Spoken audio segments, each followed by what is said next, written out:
Again, by using the double-sided tape that's included in your kit, it makes it easy for everything to stay in place and not move while you're sewing it in place. You want to hot knife the end of your webbing and give it a nice edge on it. We're placing this webbing on the bottom side. Another mark here. And just press it down.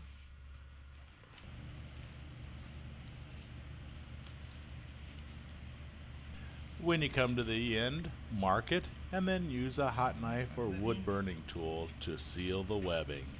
We're just using a ruler here to help prevent damaging our canvas. We'll then take it to the sewing machine and sew a nice long straight stitch down each edge of the webbing. The double-sided tape holds it in place. We're using the Sayrite 111 sewing machine. Be sure to reverse at the beginning and end of your stitch. Here we are with doing the second row. We'll now concentrate on installing a ring in the center of our awning for the use of the halyard here. So this is what it'll look like. All boats are different, so you may not require this, or you may require more than one. So plan it out in advance. To do this, we're going to take some of the canvas, some of our scrap canvas, and use a hot knife and cut approximately a 2-inch by 14 or 16-inch piece of canvas. Then we'll take some of the webbing and we will install the webbing in the center of this cloth panel. Before we do that, we'll do a 1/4-inch hem to both long edges of this scrap piece of canvas. So this is approximately a 1/4 inch, and you can use basting tape if you like. We'll now take a strip of webbing that's a little bit shorter than the length of this assembly, and we'll place it on top and then install the ring. Now this ring's a stainless steel. Yours will be brass. We're doing this for a customer that wanted a stainless steel ring here in the loft. Okay, we're going to use this for extra reinforcement for the strap that's going to be on the top of the canopy where the rope's going to be going through. So first we're going to sew the webbing onto this extra piece so that when we put it to the canopy, we've got more than one thickness. And I'm just going to kind of eyeball the center of it and do a box X stitch on each end. We're going to watch Deb do the box X stitch here. It's just basically a box with an X in the center, and being sure to reverse at the beginning and the end of each one of your stitches. Be sure to stop before you get to the center of the webbing, because that's where the ring will sit.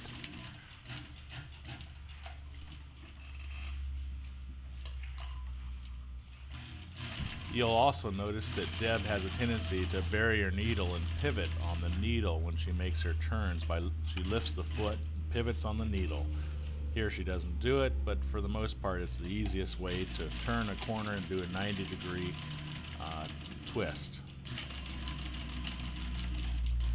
Be sure that when you do that, you lift the foot up so it doesn't cause the needle to deflect.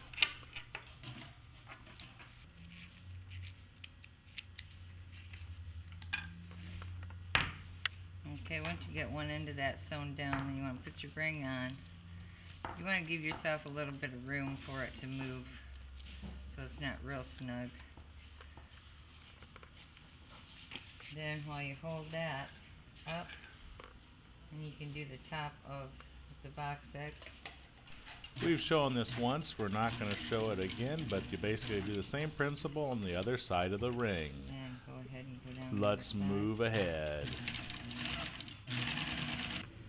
Okay, now we've got our ring and our webbing anchored onto this piece, and what we're going to do is baste this down and baste it onto the canopy at the same time.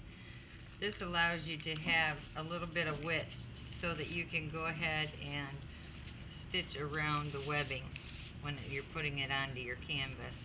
And then we'll take a few stitches into the webbing also once we get it sewn around. I'm going to spin around here so that the roll is in the machine. Now the webbing has been installed to the back side, so Deb's going to sew this on to the top side. The hems are facing down. That's an important thing to remember. Make sure that when you do your hems, that the hems are all folded the same direction on the bottom side. That we have put on before, and the webbing we put through the center, we know exactly where our center's at. So we can go ahead and place our webbing piece on there.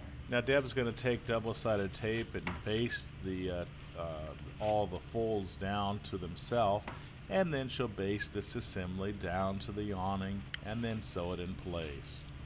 What I'm going to do is just baste right down here.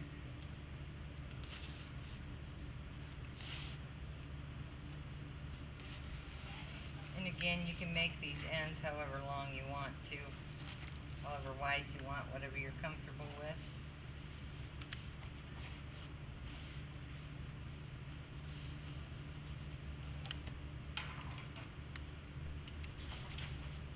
We're going to skip ahead here a little bit and show you the end result, and also her sewing this down to the awning.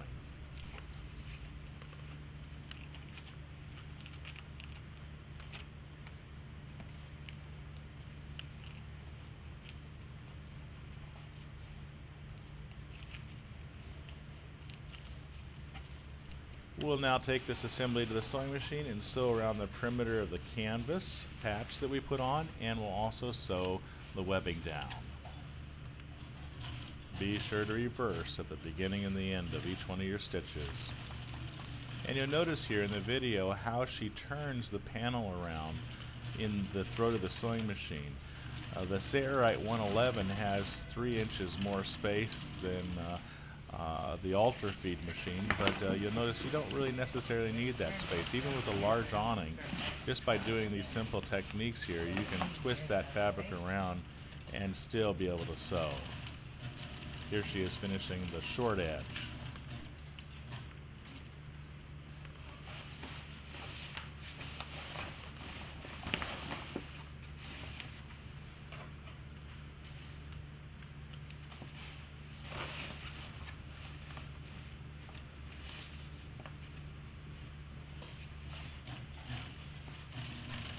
Let's fast forward a little bit. We're going to show this at double time as she continues to sew around this perimeter.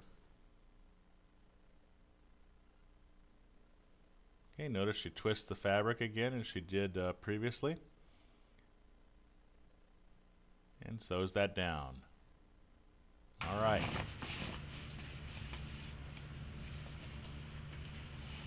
Okay, now I'm going to make 2 straight passes toward the ring on the webbing. That'll hold the webbing tight also to the canvas. And we'll also show this double time here. Do that to this edge, our end, and also the opposite end. And now in your kit, you'll have this webbing and a gold ring.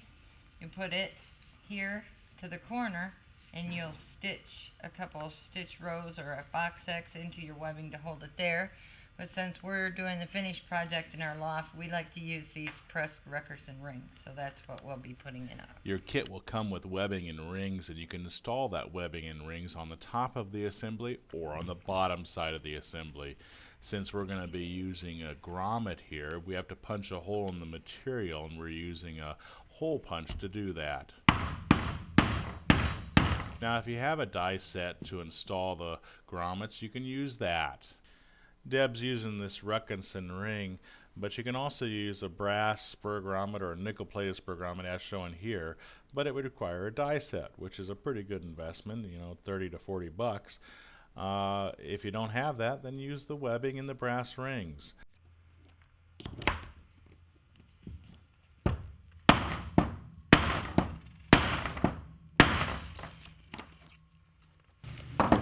Okay, and there's your finished Reckerson ring, nice and tight.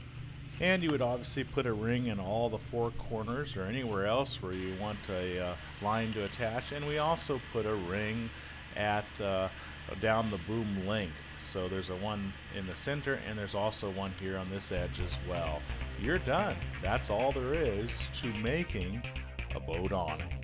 Thanks for watching. I'm Eric Grant at Sailrite.